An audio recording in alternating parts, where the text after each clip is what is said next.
Maleficent, Mistress of Evil is a 2019 American dark fantasy adventure film produced by Walt Disney Pictures, standing as the direct sequel to the 2014 hit Maleficent.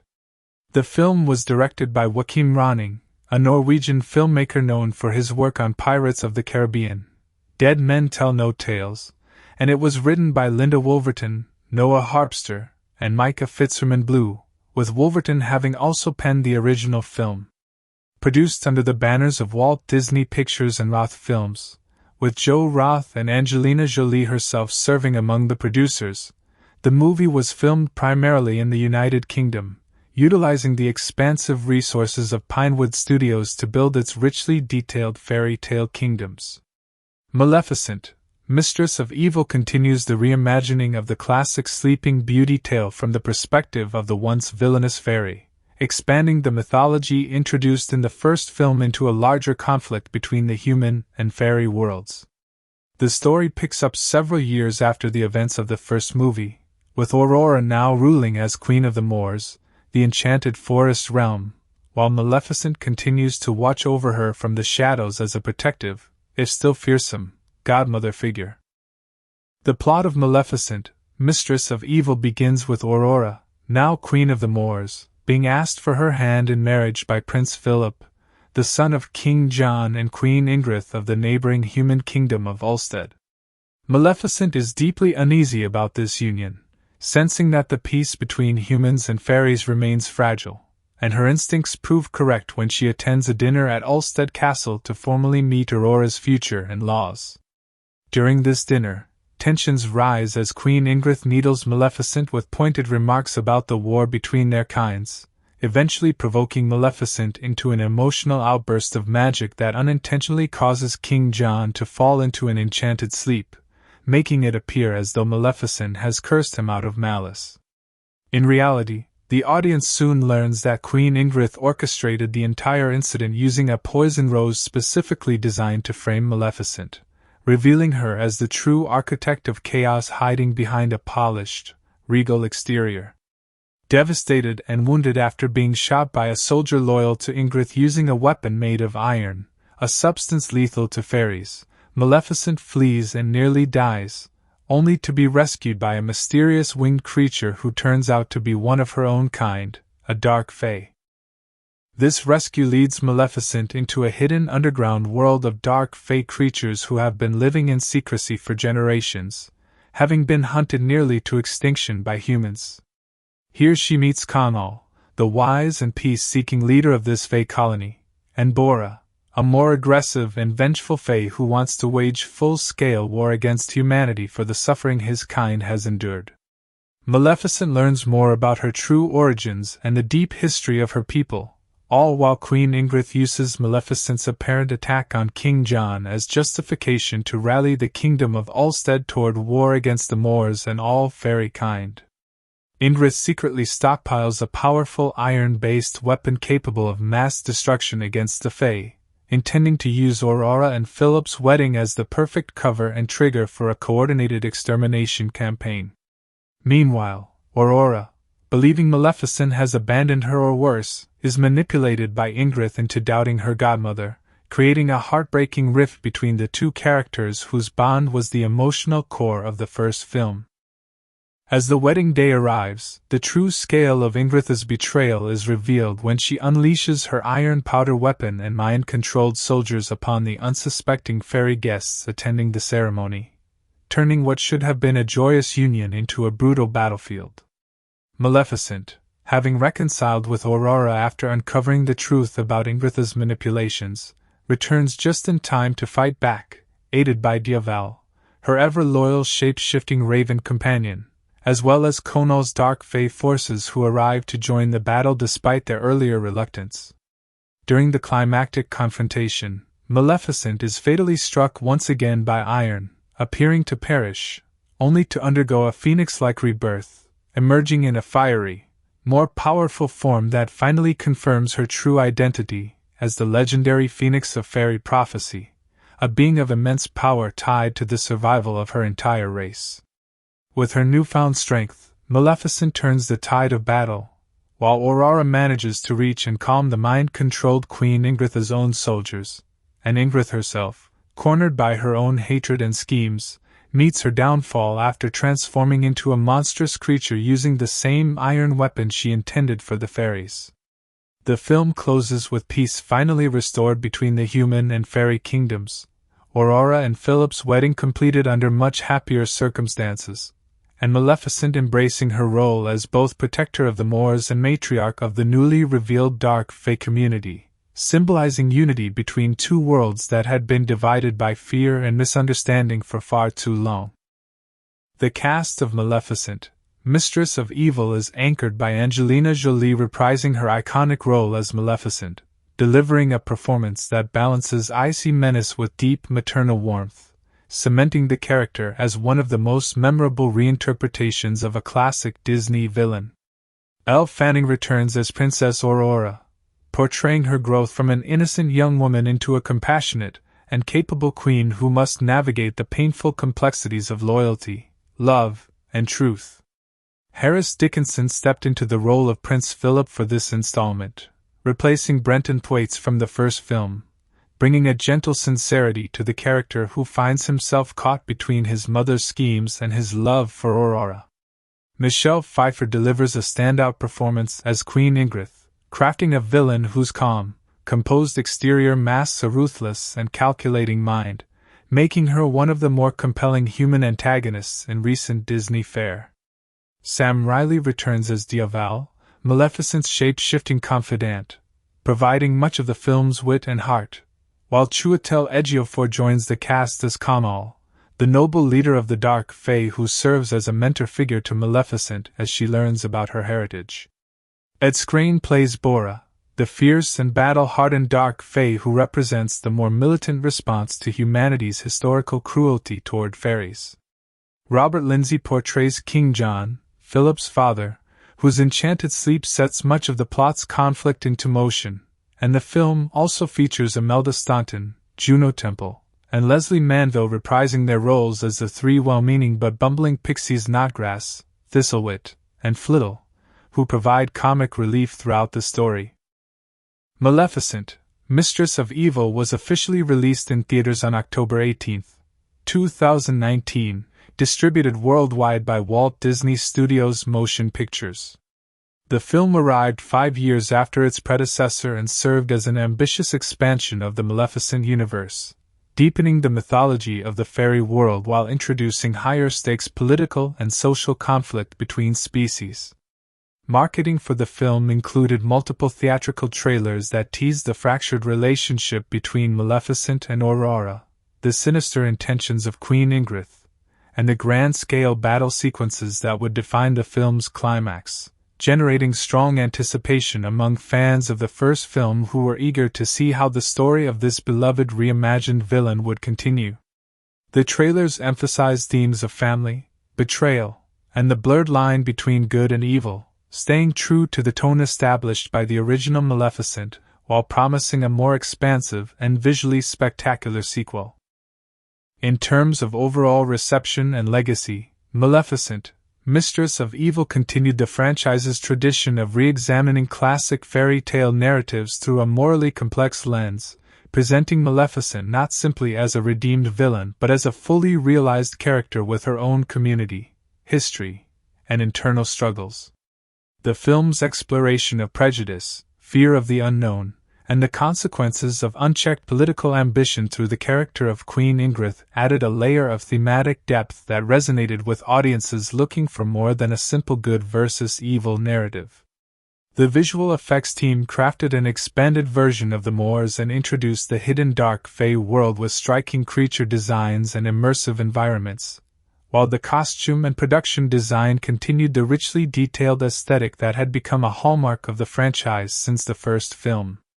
Angelina Jolie's performance remained the emotional centerpiece of the story, and her chemistry with Elle Fanning continued to anchor the film's core theme of chosen family transcending traditional notions of good and evil.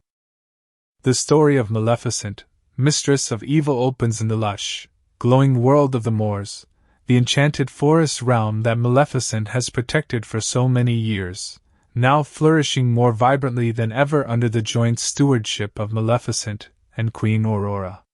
5 years have passed since the events of the first film, and in that time Aurora has grown from a wide-eyed young woman into a graceful, compassionate ruler who is deeply beloved by the magical creatures of the moors. The opening sequence establishes this fragile harmony through a narrated fairy tale-style voiceover, reminding the audience that despite the peace that has settled over the land, old wounds between humans and fairies have never truly healed, and the film wastes no time hinting that this uneasy calm is about to be tested.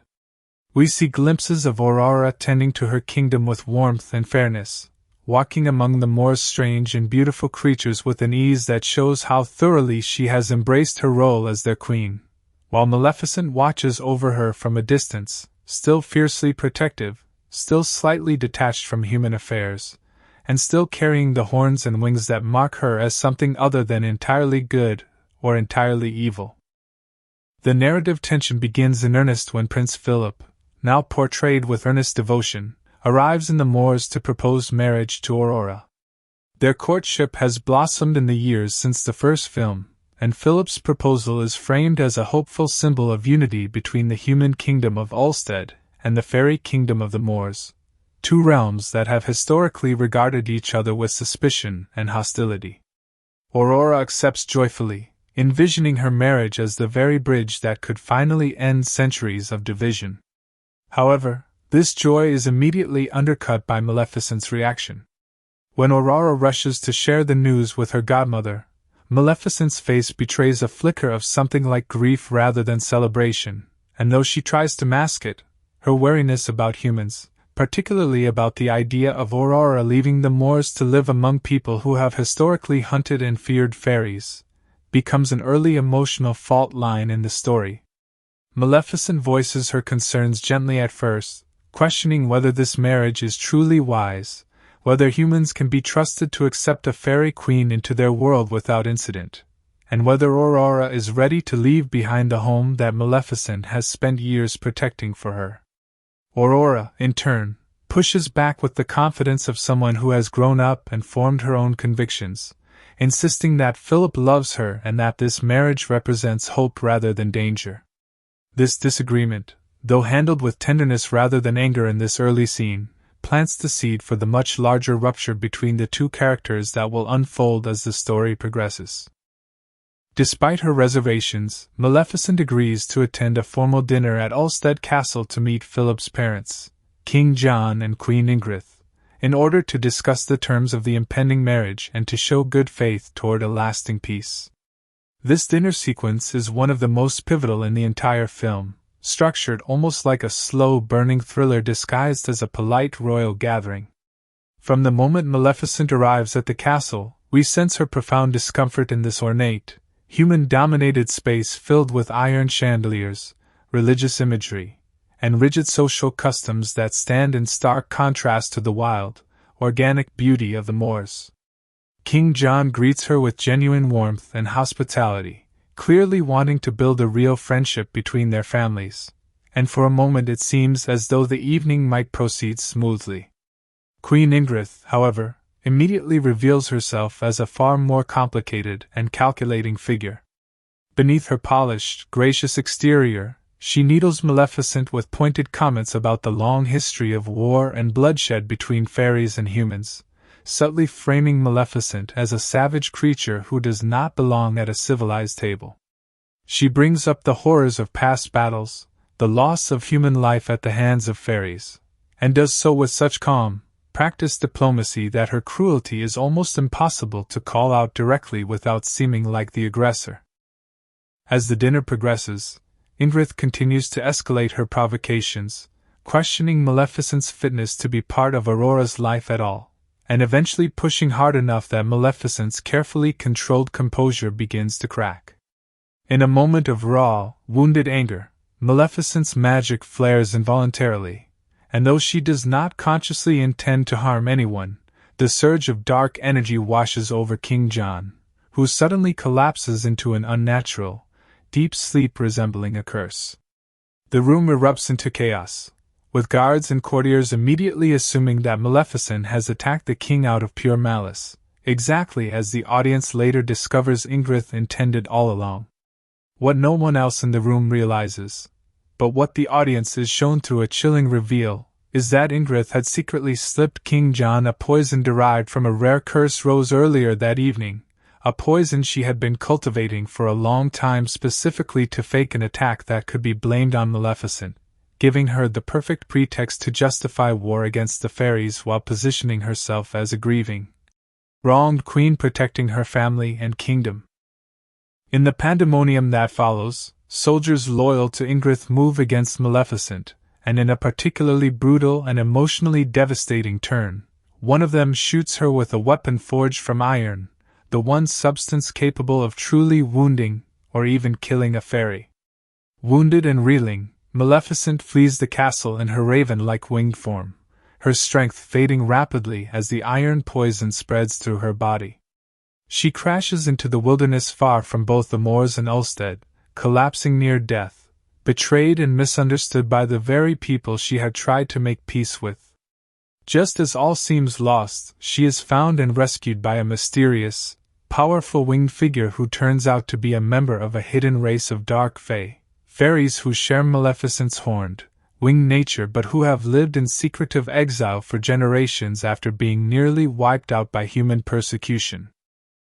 This rescue leads Maleficent into an entirely new and richly imagined world hidden deep within a remote, hard-to-reach mountain range, an underground sanctuary where dozens of dark fae have built a fragile, hidden society far from human eyes. Here she is nursed back to health and introduced to Conall, the wise, compassionate leader of this fae community, who reveals to Maleficent the truth about her own origins, explaining that she is not merely an unusually powerful fairy but rather one of the last living members of an ancient winged fae lineage, a lineage whose true nature and history had been deliberately kept from her. Conall speaks with a deep, aching sorrow about the atrocities his people have suffered at human hands throughout history, describing hunts, massacres, and the deliberate use of iron weapons to slaughter fairies who were once far more numerous and visible in the world. He advocates for peace and patience, believing that hiding and enduring is safer than open conflict, and that humans and fairies might still someday coexist if the fae are careful and restrained. In direct opposition to Conall's philosophy stands Bora, a battle-scarred, deeply embittered dark fae warrior who has personally witnessed unspeakable cruelty inflicted upon his kind. Bora argues passionately that hiding has only allowed humans to continue their campaigns of extermination unchecked, and that the time has come for the fae to rise up, reclaim their power, and wage full-scale war against humanity before they are wiped out entirely. This ideological clash between Conall's cautious diplomacy and Bora's righteous fury becomes a central thematic pillar of the story, mirroring the emotional conflict brewing between Maleficent and Aurora, and forcing Maleficent herself to grapple with which philosophy she believes in as she processes the betrayal she has just suffered at Ulstead. While Maleficent recovers among her own kind and wrestles with these revelations about her heritage and the wider world of dark fae, the story shifts back to Ulstead, where Queen Ingrid wastes no time exploiting the incident to her full advantage. She publicly frames Maleficent as a monstrous attacker who cursed King John without provocation, using the tragedy to stoke fear and hatred toward fairies throughout her kingdom and beyond. Ingrid begins quietly assembling a massive stockpile of a devastating iron-based weapon, a kind of fine iron powder engineered specifically to be used as a chemical-style weapon against fairies, capable of causing widespread devastation to their entire population in a single strike. She manipulates public sentiment, rallies soldiers, and positions herself as a strong, protective leader safeguarding humanity from a fairy threat that she herself manufactured, all while continuing to plan Aurora and Philip's wedding, which she now intends to twist into the perfect, unsuspecting setting for a coordinated massacre of fairies who will gather to celebrate the union.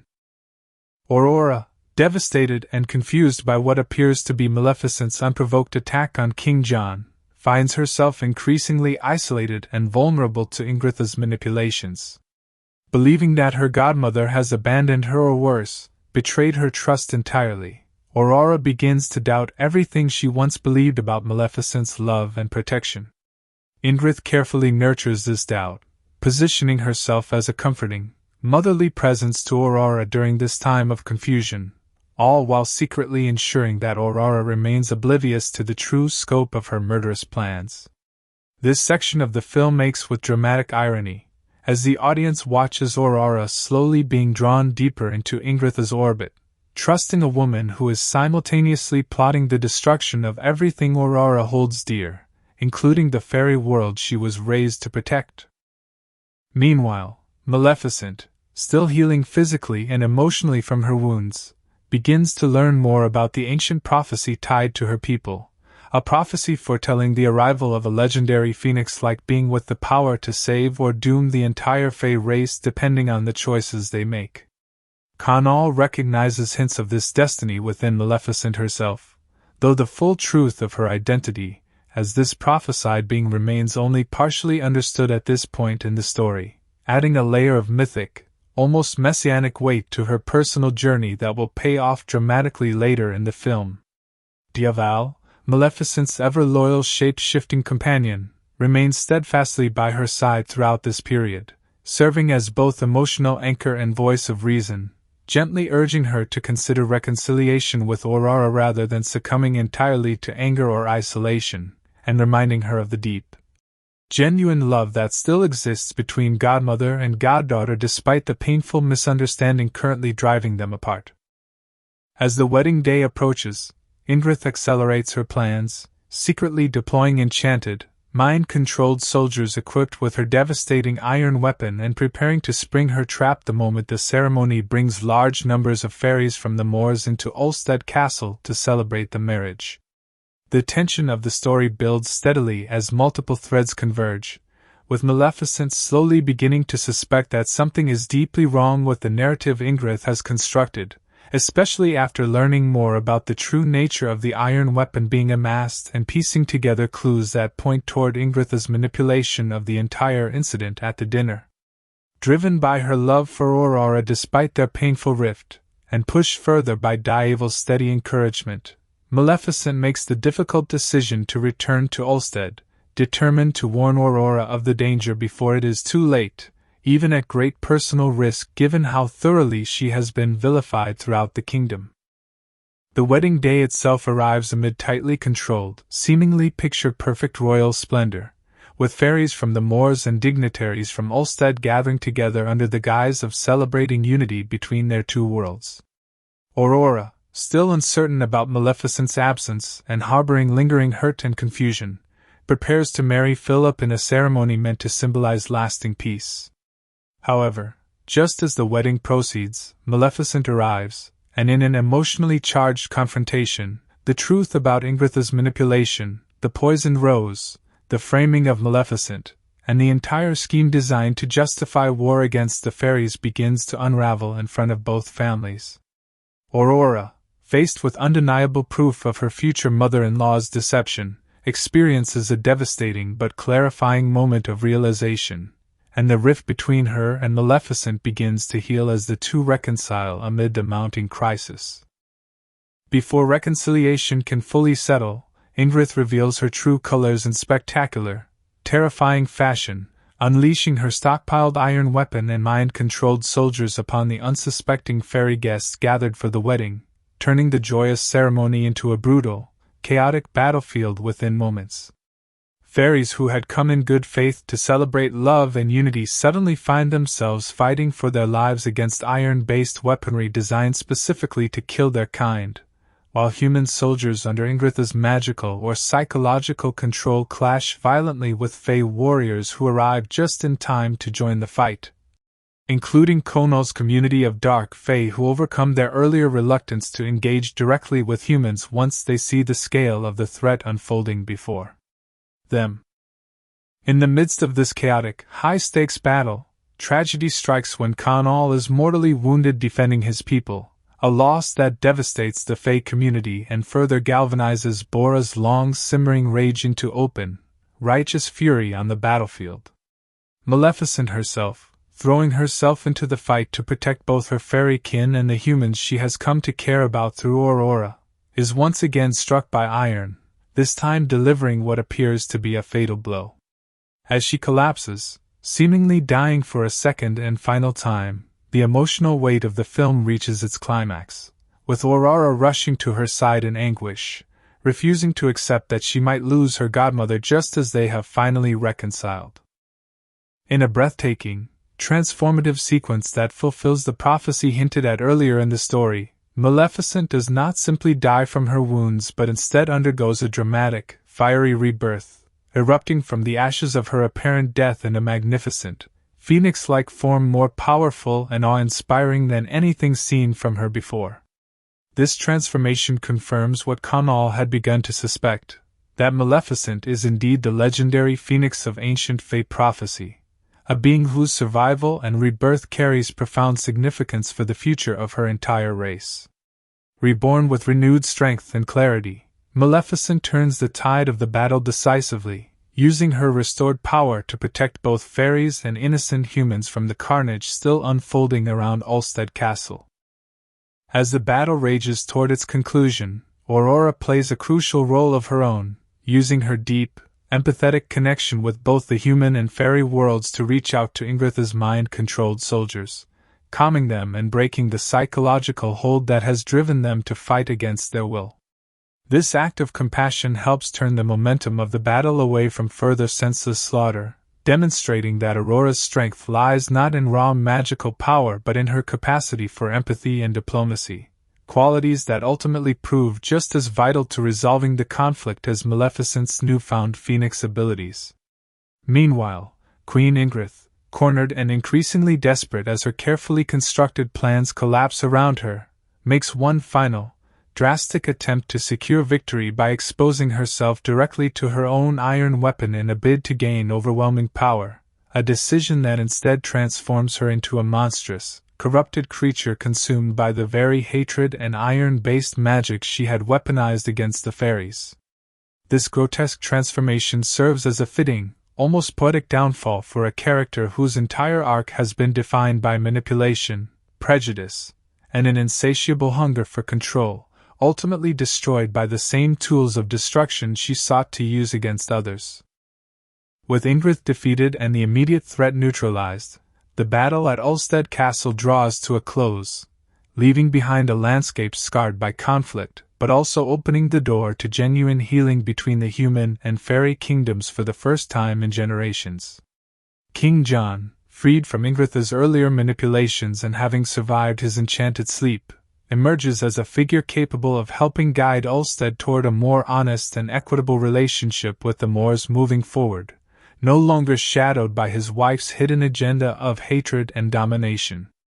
The dark Fae community, though grieving the loss of Conall and having suffered significant casualties in the fighting, find a measure of peace and vindication in having stood openly alongside the Moors fairies during the crisis, with Bora's earlier militancy softened somewhat by the recognition that unity and cooperation, rather than isolated vengeance, ultimately proved decisive in securing their survival.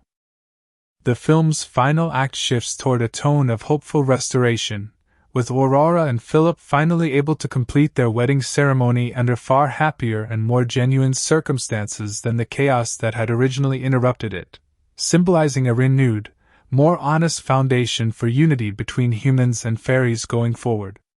Maleficent, having fully embraced both her role as protector of the Moors and her newly revealed identity as leader and symbol of hope for the wider dark Fae community, stands as a bridge between multiple worlds that had long been divided by fear, prejudice, and historical trauma. The closing sequences show the Moors and Ulstead beginning a new chapter of cooperation, with fairies and humans intermingling far more freely than at any point earlier in the story, suggesting that the painful events of the wedding day crisis, as devastating as they were, ultimately paved the way for a deeper and more lasting peace than the fragile diplomatic arrangements that had existed before. Woven throughout this climactic resolution are quieter, more intimate character beats that give the film its emotional resonance beyond the large-scale action, particularly the restored bond between Maleficent and Aurora, which the story frames as the true heart of the entire narrative. Their reconciliation is not portrayed as a simple return to how things were before the rift, but rather as a deepened, more mature relationship built on mutual understanding of each other's fears, values, and capacity for growth, with Aurora coming to fully appreciate the complexity and sacrifice behind Maleficent's fierce protectiveness, and Maleficent in turn learning to trust Aurora's judgment and agency as an adult capable of building bridges between worlds that Maleficent herself once believed to be irreconcilably divided. Evil's steady loyalty throughout the entire ordeal also receives quiet acknowledgement in these closing moments, reinforcing the idea that found family and chosen bonds, whether between a fairy and her raven companion, a godmother and her goddaughter, or newly allied communities of humans and fae, form the true backbone of lasting peace far more reliably than treaties or political arrangements alone.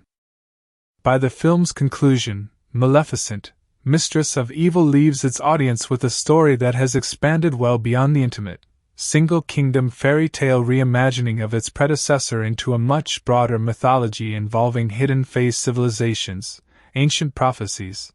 and the political machinations of a scheming, power-hungry human queen whose downfall serves as a cautionary tale about the destructive consequences of unchecked fear and prejudice. The narrative ultimately affirms that peace between different peoples, whether human and fairy or otherwise, requires active effort, honest reckoning with past wrongs, and a willingness to see beyond inherited hatred, themes that resonate well beyond the fantastical setting of the moors and Ulstead. Through Maleficent's transformation into her true phoenix form, the story also delivers a powerful message about resilience and rebirth in the face of betrayal and near death, suggesting that even the deepest wounds, whether physical or emotional, can give rise to renewed strength and purpose when faced with courage and the support of those who truly love us. Angelina Jolie, who brings Maleficent to life with such haunting power, was born Angelina Jolie Voigt on June 4, 1975, in Los Angeles, California, into a family already steeped in the entertainment industry. Her father is the actor Jon Voight, known for his own celebrated career in Hollywood, and her mother was Markellen Bertrand, an actress and producer who played a significant role in shaping Angelina's early creative sensibilities. Despite growing up around fame, Jolie has spoken about a childhood that was not without its difficulties, including a complicated relationship with her father following her parents' divorce when she was very young, which led her to eventually drop the surname Voight professionally in favor of her middle name, Jolie. She attended the Lee Strasberg Theatre Institute, immersing herself in method acting techniques from a young age, and initially harbored ambitions of becoming a funeral director before shifting her focus entirely toward acting and modeling. Her early career included modeling work and small television and film roles throughout the 1990s, but it was her breakout performance in Gia, a television film in which she portrayed the troubled supermodel Gia Karangi, that first showcased her ability to inhabit complex, emotionally raw characters. This was followed by her Academy Award-winning performance in Girl, Interrupted, where she played a charismatic and volatile psychiatric patient, a role that cemented her reputation as one of the most compelling actresses of her generation. Jolie's career continued to expand dramatically with her portrayal of Lara Croft in the Tomb Raider films, which established her as a bona fide action star capable of carrying massive blockbuster franchises, a skill set that would later prove essential to her portrayal of Maleficent. Beyond her acting career, Jolie has built an extensive reputation as a humanitarian, having served for many years as a Goodwill Ambassador and later Special Envoy for the United Nations High Commissioner for Refugees, traveling to conflict zones and refugee camps around the world to draw attention to displacement crises. This humanitarian work has often run parallel to her acting career, with Jolie sometimes stepping back from major film roles to focus on advocacy, and her personal experiences visiting refugee populations have informed both her public statements and some of her directorial projects, as she has also moved behind the camera to direct films dealing with war, trauma, and human rights, including projects set in Bosnia, Cambodia, and other regions marked by historical conflict. Her personal life has often drawn significant media attention, including her marriage to fellow actor Brad Pitt, with whom she has several children, some adopted internationally as part of her broader commitment to humanitarian causes and others born biologically, and their subsequent divorce, which played out prominently in the press over several years. Jolie has also been open about her decision to undergo preventative medical procedures after learning she carried a genetic mutation associated with elevated risk of certain cancers, a choice she made public in an effort to raise awareness and help other women make informed decisions about their own health. Her role as Maleficent, first taken on in 2014, allowed her to bring a highly physical, precise, almost regal quality to a character that had previously existed only as a two-dimensional animated villain, and she has often spoken about wanting to humanize and complicate the character rather than simply portray her as evil, a sensibility that carried through powerfully into the sequel. Jolie's approach to the role involved extensive work with prosthetics, contact lenses, and prosthetic cheekbones to achieve Maleficent's otherworldly appearance, and she has described the physical demands of the costume and makeup process as significant, requiring hours of preparation for each day of filming. Elle Fanning, who portrays the now-grown Princess Aurora, was born on April 9, 1998, in Conyers, Georgia, into a family already connected to the entertainment world through her older sister, actress Dakota Fanning, who achieved fame at an even younger age. Elle began acting as a small child, often appearing in projects alongside her sister before eventually establishing herself as a distinct talent in her own right through a string of acclaimed performances in independent films throughout her adolescence. She gained early recognition for her role in the science fiction drama Super 8, directed by J.J. Abrams and produced by Steven Spielberg, which showcased her ability to hold her own among a talented young ensemble cast in a major studio production. Her range as an actress expanded further through roles in a variety of art house and prestige films, where she often portrayed characters navigating complex emotional territory, including themes of identity, sexuality, and coming of age, demonstrating a maturity and depth well beyond her years.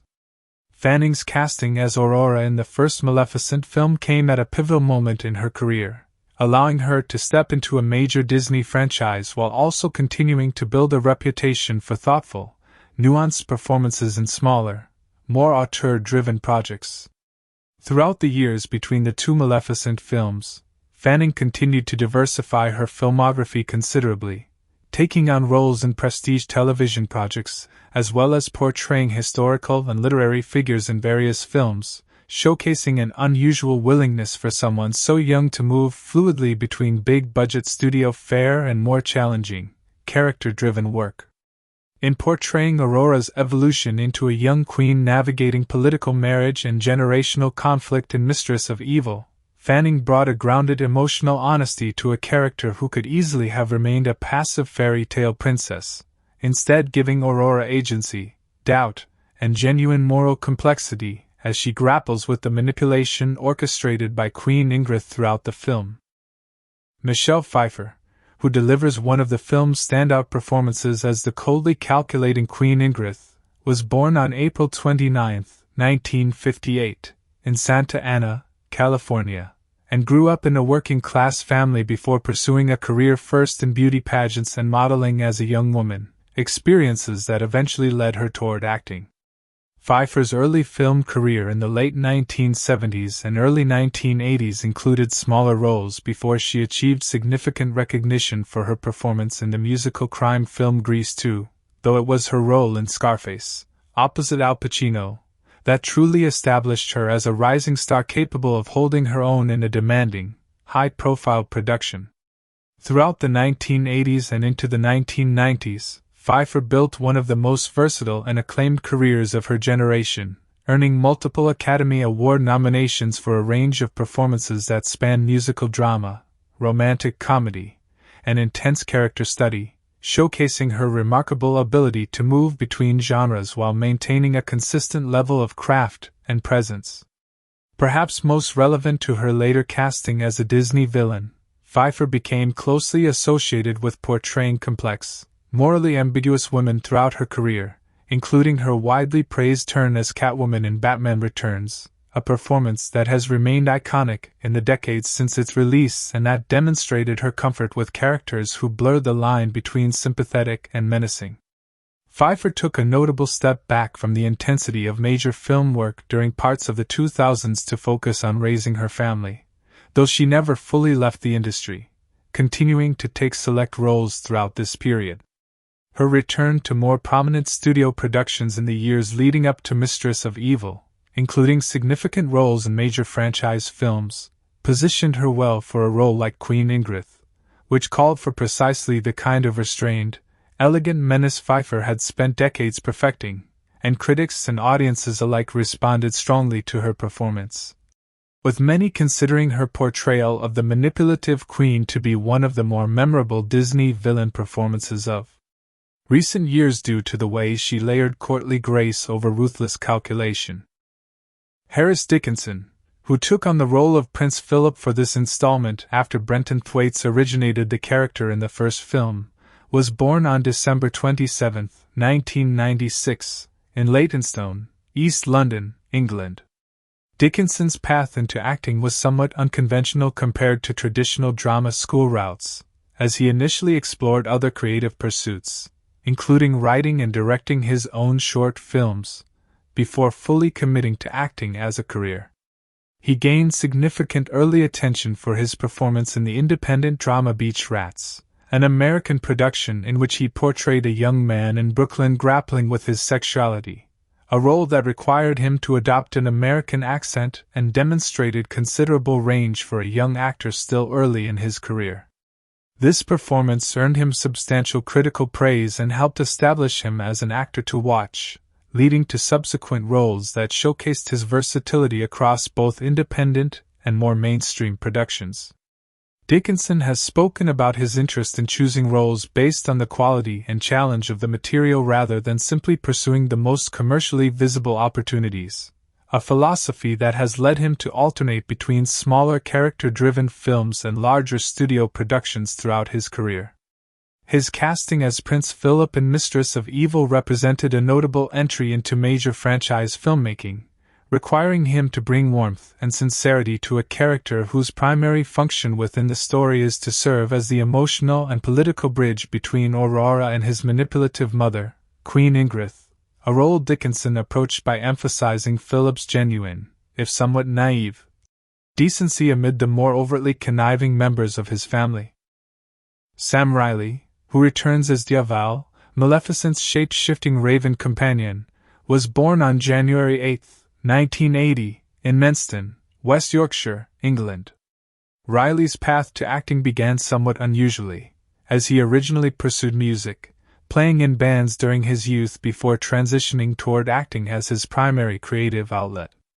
His breakout role came with his portrayal of Ian Curtis, the troubled lead singer of the band Joy Division, in the biographical film Control, a performance that required him to not only act but to convincingly replicate Curtis's distinctive singing style and stage presence, drawing on his own musical background to deliver a performance widely praised for its authenticity and emotional depth.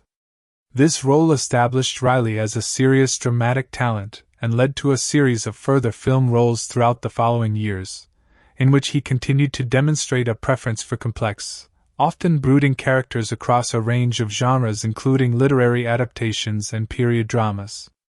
Riley's casting as Diaval in the first Maleficent film added a somewhat different dimension to his filmography, requiring him to bring wit, loyalty, and a sense of quiet longing to a character who exists in a state of magical servitude to Maleficent, while also serving as comic relief and emotional support throughout the narrative. Riley has spoken about enjoying the physical and technical challenges of playing a character who transforms between human and animal forms, requiring him to work closely with visual effects teams to maintain consistency in movement and mannerism across Diaval's various forms. And his continued presence in Mistress of Evil allowed him to deepen a character whose loyalty to Maleficent ultimately underscores many of the film's central themes about chosen family and steadfast devotion. Chiwetel Ejiofor, who joins the cast as Kamal, the wise leader of the hidden dark fae community, was born on July 10, 1976, in Forest Gate, London, England, to Nigerian parents. Ejiofor's early life included the tragic loss of his father in a car accident when Ejiofor was a child, an event he has described as profoundly shaping his childhood and outlook. He trained at the National Youth Theatre and later at the London Academy of Music and Dramatic Art, building a strong foundation in classical stage acting that would inform his approach to screen work throughout his career. Ejiofor gained international attention for his leading role in Dirty Pretty Things, a drama exploring the lives of undocumented immigrants in London, a performance that showcased his ability to convey deep moral complexity and quiet dignity under difficult circumstances. His career reached a significant new height with his lead performance in 12 Years a Slave, an intense historical drama depicting the true story of a free black man kidnapped and sold into slavery in the antebellum United States, a role that earned him widespread critical acclaim and an Academy Award nomination for Best Actor, cementing his status as one of the most respected dramatic actors of his generation. Ejiofor has continued to alternate between prestigious dramatic film roles, stage work, and occasional forays into franchise filmmaking, bringing a gravitas and thoughtfulness to every project he takes on. His casting as Conall in Mistress of Evil allowed him to bring this same sense of moral seriousness to a fantastical character, portraying the dark fae leader's commitment to peace and patience with a weariness and wisdom that made the character's eventual fate in the film's climactic battle all the more emotionally resonant for audiences. Ed Skrein, who portrays the fierce and battle-hardened dark fae warrior Bora, was born on March 29, 1983, in London, England. Before pursuing acting, Skrein built a career as a musician and rapper, releasing music under his own name and gaining a following in the UK music scene, experiences that gave him an unconventional entry point into performance before he transitioned toward film and television work. His acting career gained momentum through roles in British television dramas before he broke into larger international productions, and he became known to broader audiences through his portrayal of a mercenary villain in a major superhero film franchise, a role that showcased his physicality and screen presence in action-oriented material. Skrein has continued to build a career that blends smaller independent film projects with larger studio productions, often gravitating toward roles that allow him to display an intense, physically committed style of performance. His casting as Bora in Mistress of Evil made use of this same physicality, requiring him to convey the character's deep-seated rage and grief over the historical persecution of his people through both dialogue and heavily stylized fight choreography. And Skrein has spoken about wanting to ensure that Bora's aggression felt rooted in genuine, understandable pain rather than simple villainy. Given that the character's desire for vengeance against humanity stems from very real, brutal losses his community has suffered. Robert Lindsay, who plays King John, Philip's father, was born on December 13, 1949, in Ilkeston, Derbyshire, England, and has built one of the most extensive and varied careers among the film's cast, spanning several decades across theatre, television, and film in Britain. Lindsay trained at the Royal Academy of Dramatic Art before beginning a career that would eventually see him become one of the most recognizable and honored figures in British television comedy and drama, earning numerous prestigious British television and theatre awards over the course of his career for a wide range of performances. He became a household name in the United Kingdom for his work in several long-running and beloved British sitcoms throughout the 1980s and beyond, showcasing exceptional comic timing that also revealed itself in more dramatic contexts throughout his career.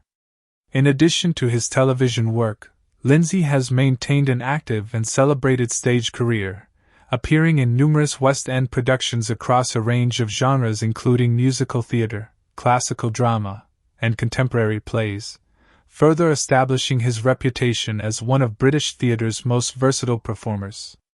His casting as the gentle, well-meaning King John and Mistress of Evil made use of his warmth and natural charisma, providing an important contrast to Michelle Pfeiffer's Queen Ingrid, as John's genuine desire for peace between the human and fairy kingdoms stands in direct opposition to his wife's secret machinations. And Lindsay brought a lived-in sincerity to the role that helped ground the film's more fantastical elements in believable human emotion. Imelda Staunton, who reprises her role as the Pixie Knotgrass, was born on January 9, 1956, in Archway, London, England, to Irish immigrant parents, and trained at the Royal Academy of Dramatic Art before building a career that has spanned decades across British theatre, television, and film. Staunton first gained widespread international recognition for her powerful lead performance in Vera Drake, a drama in which she portrayed a working-class woman in 1950s England who performs illegal abortions out of a sense of compassion for desperate women, a role that earned her an Academy Award nomination and widespread critical acclaim for the emotional depth and nuance she brought to an incredibly difficult subject. Staunton has continued to build a career defined by remarkable versatility, moving between prestige dramatic roles and more family-friendly, comedic work, including a widely recognized role as a strict, authoritarian teacher in one of the later installments of a major fantasy film franchise about a young wizard, a performance that showcased her ability to be simultaneously comic and genuinely unsettling. Her casting as one of the three well-meaning but bumbling pixies in the Maleficent films allowed her to bring a lighter, more whimsical energy to a franchise that otherwise deals with fairly weighty themes, providing much-needed comic relief alongside her fellow pixie performers, and her extensive stage background in particular has informed a keen sense of physical comedy that translates well to the character's fussy, overprotective nature toward Aurora throughout both films. Juno Temple, who plays the pixie Thistlewit, was born on July 21, 1989, in Requeta, near Jerba, though she was raised primarily in London, England, into a family with strong ties to the film industry through her father, a respected director. Temple began acting in her teenage years, quickly establishing herself in a range of British and American independent films that showcased a willingness to take on unconventional, often eccentric characters. Throughout her career, she has developed a reputation for gravitating toward quirky, distinctive roles rather than conventional leading lady parts, often appearing in stylized, visually distinctive independent films that allow her to bring an offbeat energy to her performances. Temple has also built a significant television career in more recent years, taking on roles that showcase both her comedic timing and her capacity for emotional vulnerability, further diversifying her body of work beyond her film career. Her casting as Thistlewit in the Maleficent franchise allowed her to bring this same offbeat comic sensibility to a fantastical, family-friendly context, working alongside Staunton and Manville to create a trio of pixies whose bumbling, well-intentioned interference provides levity throughout both films while also subtly commenting on the challenges of raising and protecting a child. Given the pixies' role as some of Aurora's earliest caretakers before Maleficent's own involvement in her life deepened. Leslie Manville, who completes the trio of pixies as Flittle, was born on March 12, 1956, in Brighton, England, and has built one of the most respected and enduring careers in British theatre and film, closely associated for many years with collaborations with a particular acclaimed British filmmaker known for his naturalistic, character-driven dramas. Manville trained at the Central School of Speech and Drama before embarking on a career that would see her become one of the most decorated performers of her generation across stage and screen, earning numerous prestigious awards throughout her career for performances that consistently showcase remarkable emotional precision and restraint. Her collaborations with this particular director resulted in some of the most acclaimed British films of the past several decades, with Manville often portraying complex, emotionally guarded women navigating difficult personal circumstances with a subtlety that has earned her comparisons to some of the finest character actresses in British film history. In more recent years, Manville's profile has grown significantly on the international stage as well, including an Academy Award-nominated performance as a formidable, controlling figure in a fashion world drama, further showcasing her ability to convey quiet menace and complexity beneath a composed exterior. Her casting as Flittle in the Maleficent franchise represents a notable departure from the more intense dramatic work she is best known for, allowing her to display a lighter comedic touch as part of the Pixie Trio. Though even in this smaller, family-friendly role, Manville brings the same attention to character detail and comic precision that has defined her celebrated career in more serious dramatic fare. Together, this ensemble of actors, spanning multiple generations and drawing from backgrounds in music, modeling, classical theater training, and international drama, brought a remarkable depth of experience to Maleficent, Mistress of Evil, elevating what could have been a straightforward family fantasy film into a richly performed exploration of family, betrayal, prejudice, and reconciliation.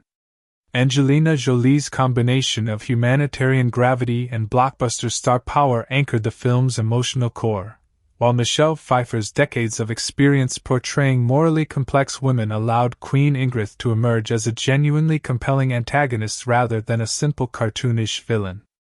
The younger cast members, including Elle Fanning and Harris Dickinson, brought sincerity and emotional grounding to characters navigating the political and personal upheaval caused by their elders' conflicts, while veteran character actors like Chiwetel Ejiofor, Robert Lindsay, Imelda Staunton, Juno Temple, and Leslie Manville rounded out the world of the film with performances that balanced humor, wisdom, and genuine pathos.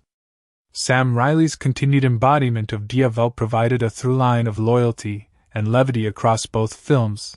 and Ed Skrein's intense physical performance, as Bora gave voice to the righteous anger simmering within a community that had suffered generations of persecution.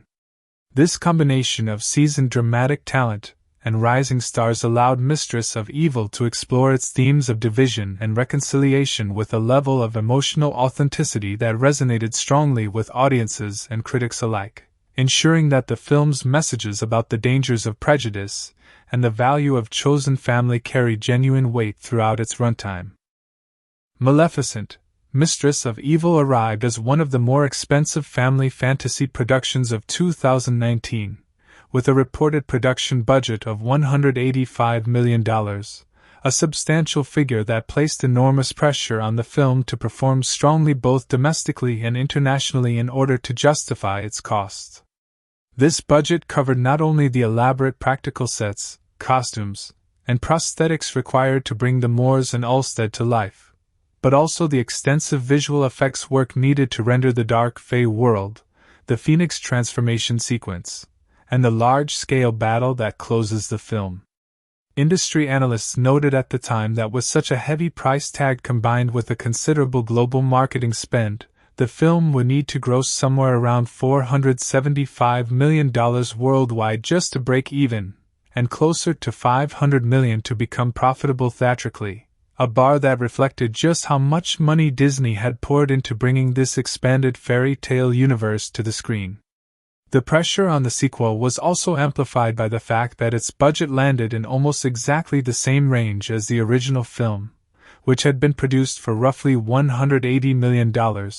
meaning Disney was essentially betting that audiences would return in similar numbers 5 years later. Box Office Mojo Plus 2. When the film finally opened in October 2019, it became clear that recreating the first film's box office magic would prove difficult. The movie opened to an estimated $35 million at just under 3,800 North American locations, a number that, while enough to claim the top spot at the domestic box office over Joker and Zombieland, Double Tap, fell noticeably short of studio forecasts and represented roughly half of what the original Maleficent had earned in its own opening weekend back in 2014. Despite this softer-than-expected domestic start, the film found considerably more enthusiasm overseas, pulling in $117 million internationally during its first weekend for a global opening tally of around $150 million, with particularly strong results in China, where the sequel's opening actually improved on the original film's performance there. As the weeks went on, the film continued to lean heavily on its international audience to offset a relatively quiet domestic run, eventually crossing the $400 million mark worldwide even as its domestic total settled at a comparatively modest figure well below the original's haul. By the time its theatrical run wound down many months later, having dwindled to just over 100 screens and earning only a few $100s per theater in its final weeks, Mistress of Evil had accumulated a worldwide total in the high $400 million range, a result that technically covered its enormous budget but fell well short of matching the cultural and commercial impact of its predecessor, which had ultimately grossed more than $700 million globally during its own release. Variety Press Reader. Beyond the financial story, the making of Maleficent, Mistress of Evil involved an enormous amount of physical and technical craftsmanship, much of which centered on the transformation of Angelina Jolie into her iconic horned, winged character. Jolie has spoken in press interviews about how deeply personal the role had become to her over the years, describing Maleficent as a character who represents an unapologetic, untamed part of the self that refuses to be diminished, and she has framed her connection to the character less as simple performance and more as an ongoing exploration of themes around identity, motherhood, and strength that mirror aspects of her own life. The physical transformation required to become Maleficent remained one of the most demanding aspects of production, involving prosthetic cheekbones, colored contact lenses, and an elaborate costume and horn assembly that had to be applied fresh for nearly every day of filming. A process that by all accounts required patience and stamina from Jolie given how many hours were spent in the makeup chair before cameras could even begin rolling. The film's dark fantasy aesthetic was further shaped by veteran costume designer Ellen Myrajnik, whose work on the project extended the richly textured, almost couture-level design work established in the first film into an even broader range of characters, including the entirely new wardrobe required for Michelle Pfeiffer's Queen Ingrid and the earthier, more rugged costuming needed for the hidden community of dark fae introduced in this installment. Production took place primarily in the United Kingdom, making extensive use of the soundstages and backlit facilities at Pinewood Studios, which allowed the filmmakers to construct the grand interiors of Ulstead Castle alongside more organic, practical elements of the moors before digital effects artists expanded these environments into the fully realized fantasy world seen on screen. Director Joachim Ronning, who had previously co-directed Pirates of the Caribbean, Dead Men Tell No Tales, stepped into a franchise already carrying enormous audience expectations, and by most accounts approached the production with a strong emphasis on blending large-scale visual spectacle with more intimate character work, particularly around the fractured relationship between Maleficent and Aurora. The introduction of the hidden dark fae world required its own extensive design process, with concept artists and creature designers working to imagine an entire hidden species of winged beings distinct from Maleficent herself, each requiring unique makeup, prosthetics, or in some cases full digital creation depending on how prominently a particular fae character featured in any given scene. On a lighter note, the atmosphere on set during filming has been described by several cast members in press interviews as notably warm and collaborative, with the ensemble nature of the production, spanning veteran performers like Michelle Pfeiffer, Chiwetel Ejiofor, Imelda Staunton, and Robert Lindsay alongside younger cast members like Elle Fanning and Harris Dickinson, fostering a genuinely friendly working environment despite the demanding physical requirements of the shoot. Behind-the-scenes footage and promotional material released around the film's premiere showed a notably playful side to many of the cast members, with outtakes and bloopers capturing moments of the actors breaking character, stumbling over lines delivered in unusual accents or archaic-sounding dialogue, and generally enjoying the more absurd elements of playing heavily costumed fantasy characters, including horned headpieces, wing rigs, and elaborate gowns that occasionally proved difficult to maneuver gracefully between takes. Jolie herself has spoken with visible amusement in interviews about the physical comedy inherent in simply existing on set in full Maleficent costume, given the sheer scale of the horns and wings, joking that the character's imposing silhouette does not exactly lend itself to quiet, unnoticed movement around a busy film set, and that navigating doorways, hallways, and tight spaces between takes often became an unintentional source of comic relief for cast and crew alike. Elle Fanning and Michelle Pfeiffer, enjoying press appearances promoting the film, spoke warmly about the experience of working alongside one another and alongside Jolie, often highlighting the camaraderie built between three actresses portraying such different, strong-willed female characters at the center of the story. Their press day conversations frequently touched on lighter, more humorous reflections about the experience of transforming into their respective characters each morning, with all three actresses acknowledging the strange, almost surreal nature of stepping into such heavily stylized hair, makeup, and costume designs, and finding humor in how different they felt physically once fully transformed compared to their everyday selves. Chiwetel Ejiofor and Ed Skrein, portraying the dark fae characters Conall and Bora, similarly discussed in interviews the physical demands and occasional absurdity of their creature-style makeup and prosthetics, noting the adjustment required to perform emotionally grounded, dramatically serious scenes while wearing elaborate winged prosthetics and stylized makeup designed to convey their characters as an entirely separate, ancient species of fairy folk.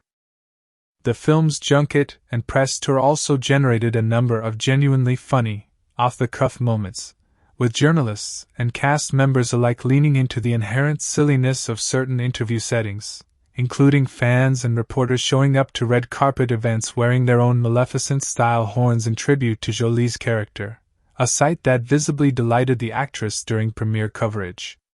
Jolie has spoken with self-deprecating humor about the peculiar experience of being one of the most recognizable faces in the world while also spending much of her working day in heavy prosthetic makeup that renders her nearly unrecognizable, joking that the transformation offers an unusual, almost liberating sense of anonymity despite the character's larger-than-life presence on screen.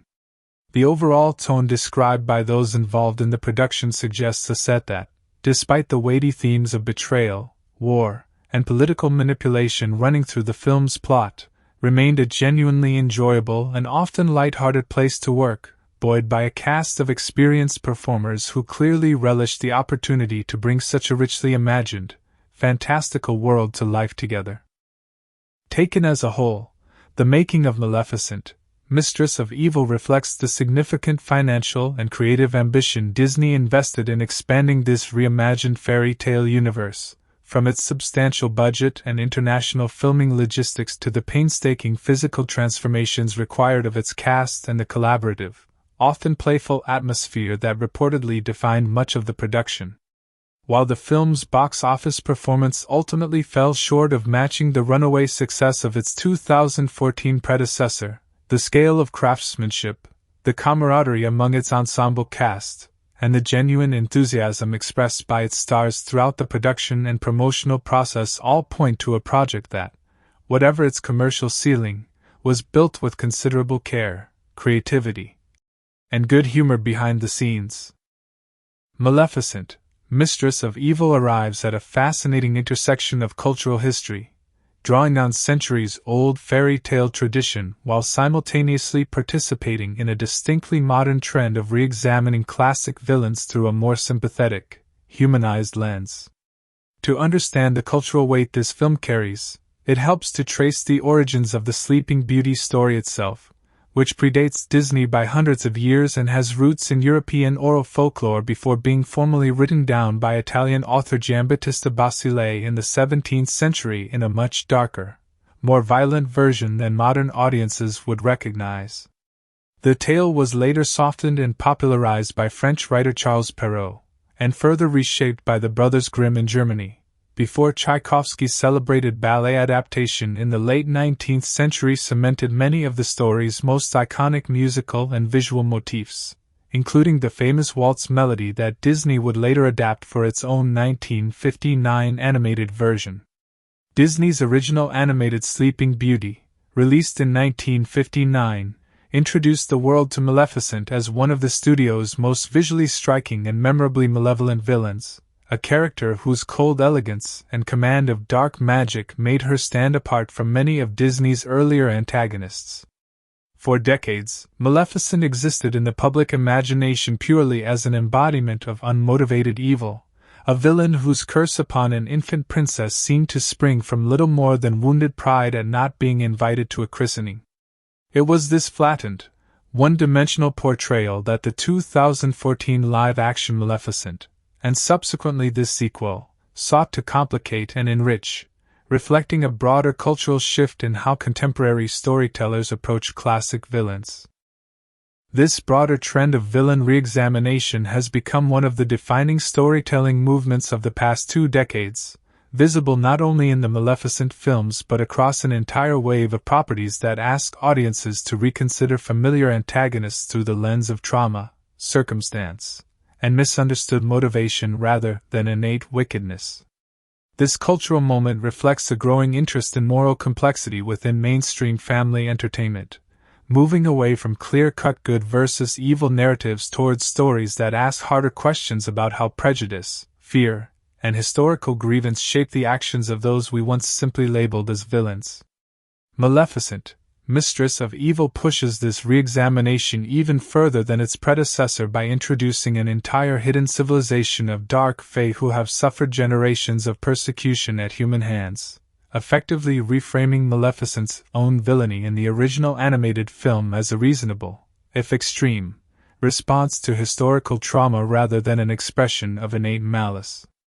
This narrative choice mirrors a wider cultural conversation about how marginalized or persecuted groups are often labeled dangerous or monstrous by dominant powers specifically to justify continued oppression, a theme that resonates well beyond the fantasy trappings of the film itself. The character of Queen Ingress serves as perhaps the film's most pointed piece of cultural commentary, functioning as a study in how institutional power can manufacture threats in order to consolidate control and justify violence against a demonized group. Ingrid's manipulation of the incident at the dinner table, her use of a poisoned rose to frame Maleficent, and her subsequent rallying of public fear against fairies as a species collectively responsible for one individual's supposed crime, closely mirrors historical and contemporary patterns of scapegoating, where the actions of a single person or small group are used to justify sweeping persecution of an entire community. This dynamic carries clear echoes of real-world historical episodes in which political leaders have manufactured or exaggerated threats from minority populations to consolidate power, rally nationalist sentiment, or justify military action, and the film's decision to give this manipulative, propagandistic villain a soft-spoken, aristocratic demeanor rather than an overtly monstrous appearance underscores the idea that the most dangerous forms of prejudice often hide behind respectability and charm rather than obvious menace.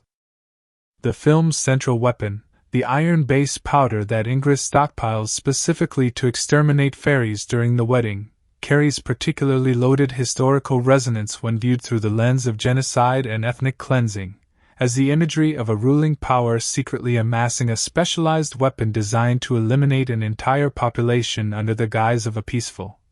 celebratory gathering evokes uncomfortable but clearly intentional parallels to historical atrocities in which mass violence against targeted groups has been planned and executed under cover of ordinary civic or religious occasions. While the film remains squarely within the boundaries of family-friendly fantasy storytelling, its willingness to engage with themes of systematic persecution, hidden weapons of mass destruction, and the exploitation of a joyous public event as a trigger for violence demonstrates an ambition to weave darker, more historically resonant themes into what might otherwise be dismissed as a simple children's fairy tale sequel. Maleficent's own arc as the prophesied phoenix figure draws on a rich, cross-cultural mythological tradition surrounding the phoenix as a symbol of death, rebirth, and renewal. The phoenix myth appears across numerous ancient cultures, including Greek, Egyptian, and Chinese mythology, generally symbolizing the cyclical nature of destruction and regeneration, with the creature's fiery death and subsequent rebirth from its own ashes serving as a powerful metaphor for resilience in the face of seemingly total devastation. By positioning Maleficent as this legendary being, the film taps into thousands of years of symbolic storytelling tradition to reinforce its central themes about survival, transformation, and the possibility of renewal even after profound betrayal and near death, giving her personal journey throughout the film a mythic weight that extends well beyond the immediate plot mechanics of the story. The film's treatment of the hidden dark fae community also invites comparison to real-world historical patterns of persecuted communities being forced into hiding or exile in order to survive, a theme that resonates across numerous chapters of human history in which religious, ethnic, or cultural minorities have been driven underground, into remote regions, or into diaspora as a direct consequence of violent persecution by dominant populations. Conall's philosophy of cautious coexistence, choosing patience and secrecy over open conflict in the hope that peaceful relations might eventually be possible, stands in direct contrast to Bora's belief that continued hiding only enables further violence, and that open resistance is the only viable path to genuine safety. A philosophical tension that mirrors long-standing real-world debates within persecuted communities about whether assimilation, negotiation, or active resistance offers the most effective path towards safety and dignity. The film does not resolve this tension by declaring one approach entirely correct, instead suggesting through its climactic battle that both patience and courage, diplomacy and resistance, ultimately prove necessary in different moments, a nuanced message that avoids oversimplifying the complex historical and ethical questions it raises. From a broader cultural perspective, Mistress of Evil also participates in ongoing conversations within the entertainment industry about representation and creative control behind fairy tale reimaginings, particularly regarding how much these retellings should challenge or subvert the original source material's more troubling elements, such as the original Sleeping Beauty narrative's uncomfortable emphasis on a princess's passive beauty and eventual rescue by a prince as the primary markers of her worth and destiny. By transforming Aurora into an active queen who must navigate political marriage, personal betrayal, and her own emerging leadership abilities, the film reflects a broader industry-wide effort to update classic princess narratives for contemporary audiences who increasingly expect female characters to possess agency, complexity, and genuine narrative purpose beyond simply being rescued or married off.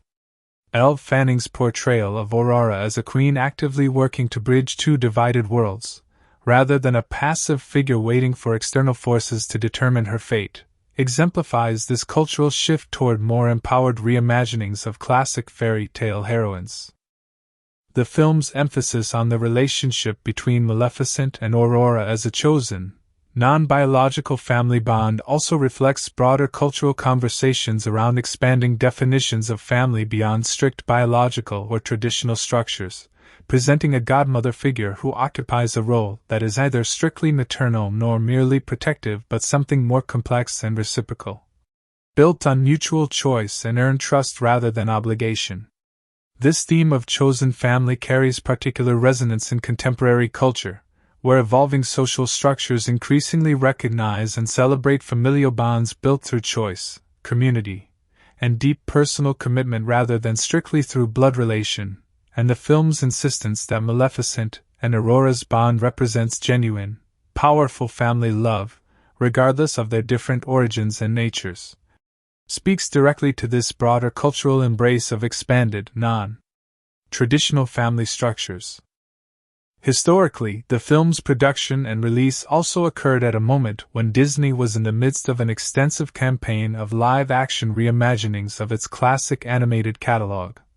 A business and creative strategy that had already produced major hits by the time Mistress of Evil arrived in theaters, and that reflected the studio's broader effort to extract renewed commercial and cultural value from its deep well of beloved intellectual property. This wave of live-action remakes and expansions has generated ongoing critical and audience debate about the artistic merit and necessity of revisiting animated classics in live-action form, with critics often questioning whether these projects offer genuinely new creative interpretations or simply repackage nostalgia for commercial gain. A debate that Mistress of Evil entered into directly given its position as a sequel to one of the earliest and most successful entries in this broader live-action reimagining trend.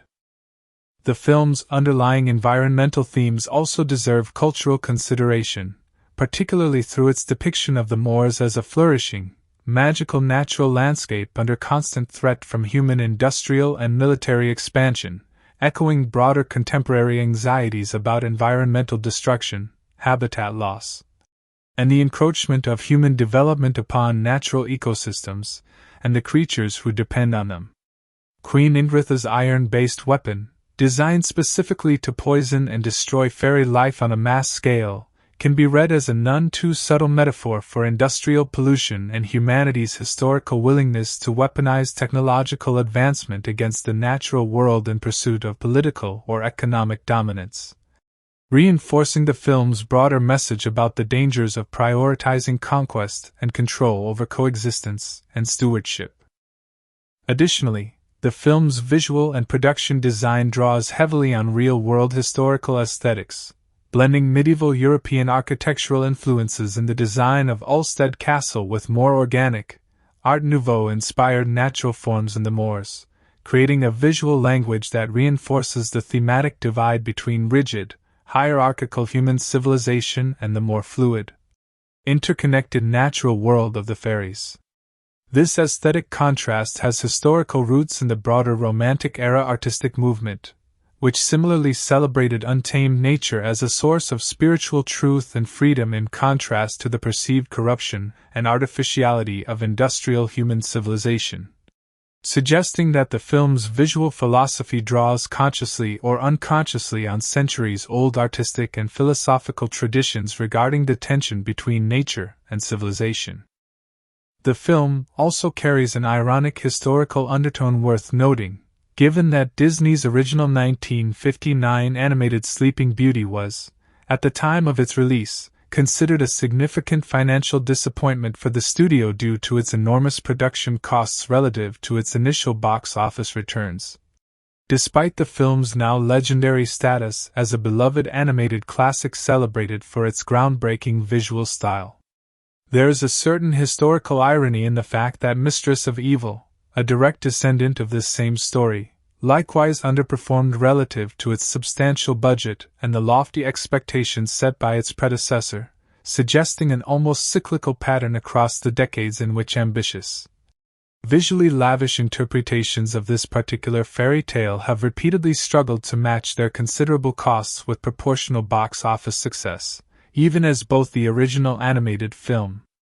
and its various successors have gone on to secure lasting cultural relevance and audience affection over time regardless of their initial theatrical performance. Finally, the film's broader cultural legacy lies in how it continued to reshape public perception of one of Disney's most iconic villains, ensuring that contemporary audiences, and particularly younger viewers encountering the character primarily through these live-action films rather than the original 1959 animated feature, understand Maleficent first and foremost as a complex, sympathetic figure shaped by betrayal and prejudice rather than as a simple embodiment of evil. This cultural repositioning represents a significant, lasting shift in how one of animation history's most enduring villains is remembered and understood, demonstrating the surprising cultural power that a single reinterpretation, extended across two feature films, can have in fundamentally altering the legacy of a character who had remained essentially fixed in the public imagination for over half a century before this reimagining began. Among the most striking ironic historical details tied to Maleficent, Mistress of Evil is the peculiar symmetry it shares with Walt Disney's original 1959 animated Sleeping Beauty, the very film from which this entire modern franchise ultimately descends. When Sleeping Beauty premiered in 1959, it stood as one of the most technically ambitious and visually lavish animated features Disney had ever produced, employing a distinctive, richly stylized art direction inspired by medieval tapestries and Gothic illumination that took animators years to perfect using a painstaking widescreen process. Despite this artistic achievement, the film was, at the time, considered a significant financial disappointment for the studio, having cost an enormous sum relative to its era and failing to earn back its investment quickly enough to be deemed an unqualified success upon release. It is a strange twist of cinematic fate that 6 decades later, Mistress of Evil, a direct descendant of this same fairy tale lineage, found itself in an almost identical financial position, carrying a substantial production budget that required an enormous global box office haul simply to break even, and ultimately underperforming relative to the lofty expectations set for it. The irony deepens when one considers that both films, despite their initial financial disappointments, have gone on to secure lasting cultural relevance, with the original Sleeping Beauty now regarded as an animation landmark decades after its shaky box office debut, suggesting that this particular fairy tale seems fated to test the patience of Disney's accountants even as it wins the affection of audiences over the long run. Another rich vein of irony runs through the very character transformation at the heart of the franchise.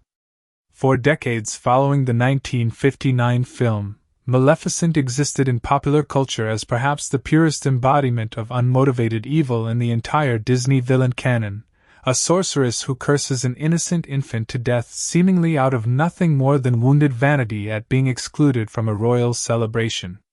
It is deeply ironic, then, that the modern reimagining built an entire two-film saga around revealing that this supposed embodiment of causeless evil was, in fact, the victim of manufactured propaganda and calculated political manipulation all along.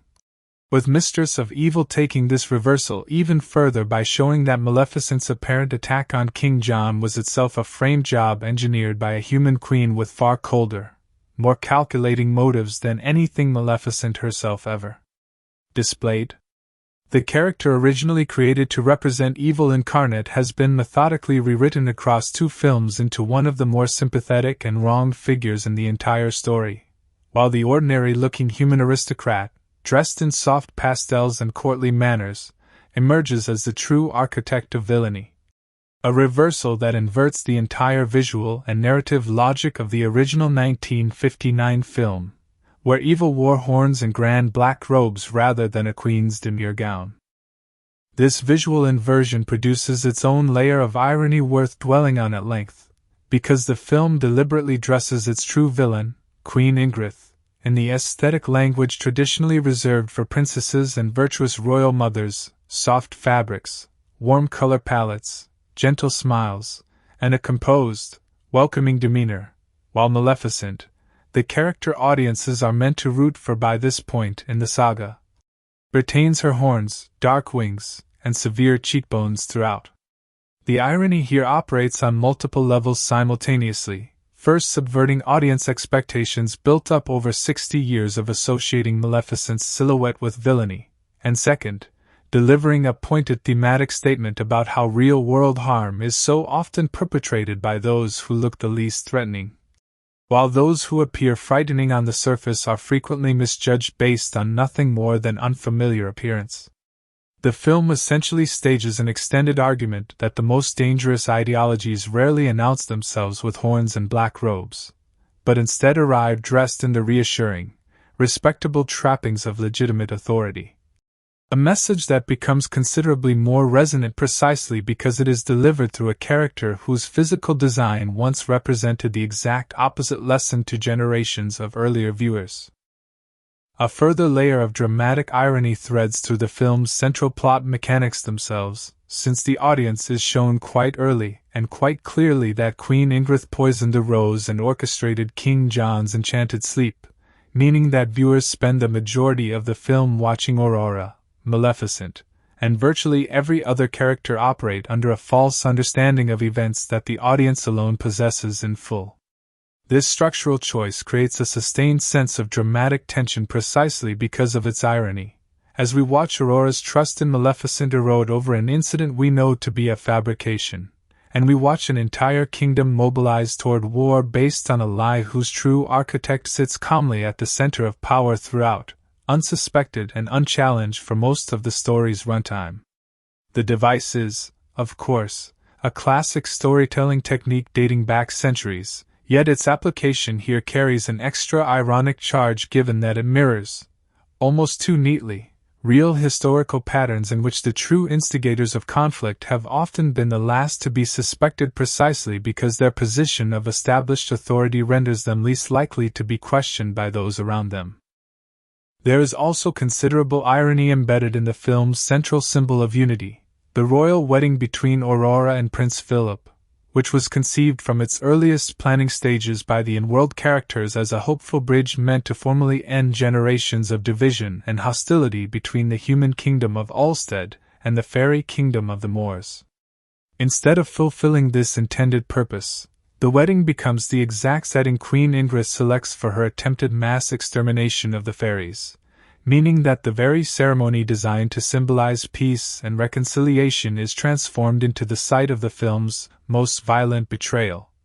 A devastating inversion of the event's intended meaning that echoes real historical instances in which supposed peace conferences, ceasefire negotiations,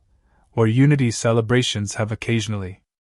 been exploited as cover for premeditated violence against the very parties they were meant to reconcile. The wedding dress, the flowers, the gathered dignitaries from both kingdoms, all the trappings of hopeful union become, within the span of a single sequence, instruments and backdrop for attempted genocide, a tonal whiplash that the film uses deliberately to underscore just how easily symbols of peace can be weaponized by those determined to exploit them. Casting choices around the film also carry their own unexpected ironic weight when examined against the real-world histories of the actors involved. Ed Skrein, who portrays Bora, the vengeful dark fae warrior demanding open resistance against a species that has historically hunted and nearly exterminated his people, had, in the years prior to this role, withdrawn from an entirely different franchise project after public backlash over his casting as a character whose ethnic heritage did not match his own. A decision he framed publicly as an effort to avoid perpetuating the erasure of marginalized voices and stories within the entertainment industry. There is a quietly striking irony in the fact that an actor who had previously stepped back from a role specifically to avoid contributing to the historical marginalization of an underrepresented group would go on to portray a character whose entire arc is built around the trauma of systematic persecution and the demand to be seen, heard, and taken seriously rather than erased or hidden away, suggesting an almost thematic continuity between the actor's real-world professional choice and the character he ultimately chose to embody on screen. Angelina Jolie's own extensive real-world humanitarian work adds another layer of unintentional but fitting irony to her performance as Maleficent throughout both films. 4 years prior to and during her time playing this character, Jolie had served in a prominent advocacy role for refugee populations, traveling extensively to displacement camps and conflict zones to draw global attention to the plight of people forced from their homes by war, persecution, and political upheaval. It is difficult not to notice the thematic overlap between this real-world advocacy and the fictional plight of Maleficent's own people in Mistress of Evil, an entire community of dark fae forced into hidden exile after being nearly wiped out by targeted human violence, living in secrecy for generations out of necessity rather than choice. Whether or not this parallel was consciously intended by the filmmakers, the coincidence between Jolie's real-world humanitarian focus on displaced and persecuted populations and the film's central fictional narrative about a hidden, hunted people fighting for the right to exist openly creates a resonance that feels almost too fitting to be entirely accidental, even if it was never explicitly stated as an inspiration during the film's promotional campaign. The franchise's broader financial trajectory contains its own ironic pattern as well, since the original 2014 Maleficent was itself initially approached by Disney with a degree of caution regarding its darker, morally complicated take on a beloved animated classic, only for that film to go on to become a substantial global commercial success that considerably outperformed its own budget and expectations. Mistress of Evil arrived 5 years later carrying the opposite risk profile, benefiting from an established audience and proven brand recognition that should have, in theory, made its financial success more predictable than its predecessors, and yet it was the sequel, not the more uncertain original, that ultimately struggled to match its enormous budget against a comparatively modest domestic box office return. This reversal of fortune between the two films, where the riskier, more uncertain original became the surprise hit and the safer, more established sequel became the disappointment, represents its own quiet irony within the franchise's commercial history, running counter to the general industry assumption that sequels to proven hits carry lower financial risk than the original films that established them. The thematic content of the film's central weapon carries a further ironic dimension worth exploring, since the iron-based powder that Queen Ingrid stockpiles and ultimately unleashes against the fairies is explicitly established within the story's own mythology as lethal specifically because of the fairies' magical nature, meaning that the very substance ordinary humans handle constantly without a second thought, present throughout their castles, weapons, and daily tools, becomes an instrument of mass destruction purely due to a fundamental difference between two coexisting forms of life. This detail carries an ironic charge when considered as a metaphor, since it suggests that the greatest danger one group poses to another is not always some exotic or foreign weapon, but often something entirely mundane and ordinary from the perspective of the group wielding it, weaponized specifically against the vulnerability the other group cannot avoid or defend against. A dynamic with clear echoes in various forms of real-world persecution where the tools of oppression have often been drawn from entirely ordinary, everyday materials and institutions repurposed for exclusionary or violent ends. Even the film's climactic resolution carries its own layer of poetic irony, since Queen Ingrid, having spent the entire film position herself as untouchable and superior precisely because she is human and therefore immune to the weapon she has been secretly stockpiling against the fairies, ultimately meets her downfall by exposing herself directly to that very same iron-based power in a desperate final bid for victory, transforming her into a monstrous creature consumed by the very tool of persecution she had designed to use against others. There is a classic, almost fable-like irony in a character being destroyed by the exact instrument of harm she created to destroy others, a narrative device with deep roots in myth and folklore across many cultures, where villains are frequently undone specifically by the very mechanisms of cruelty or deception they themselves set in motion, reinforcing a long-standing storytelling tradition suggesting that those who build weapons of hatred against others often find themselves eventually consumed by their own creations.